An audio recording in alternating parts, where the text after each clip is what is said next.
હોળીના પર્વને આડે હવે ગણતરીના દિવસો બાકી રહેતા પંચમહાલ અને દાહોદ જિલ્લાના મોટી સંખ્યામાં શ્રમિકો પોતાના વતન તરફ પરત ફરી રહ્યા છે.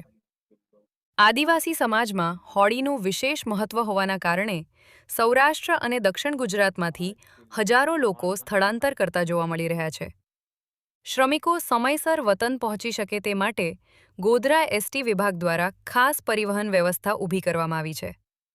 વિભાગીય નિયામક યોગેશ પટેલે જણાવ્યું કે અમદાવાદ, સુરત, રાજકોટ અને વડોદરામાંથી આવતા મુસાફરો માટે વધારાની બસો દોડાવવામાં આવશે તેમજ ગોધરા, દાહોદ અને ઝાલોદ જેવા મુખ્ય કેન્દ્રો પરથી અંતરિયાળ ગામોમાં જવા માટે વિશેષ કનેક્ટિવિટીની સુવિધા પણ ઉપલબ્ધ કરાવવામાં આવી છે.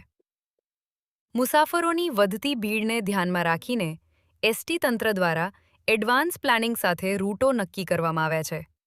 ગોધરા વિભાગના 7 ડેપોમાં અંદાજે 260 જેટલી વધારાની બસો સ્ટેન્ડ બાય રાખવામાં આવી છે, જે 27 ફેબ્રુઆરીથી 8 માર્ચ સુધી કાર્યરત રહેશે.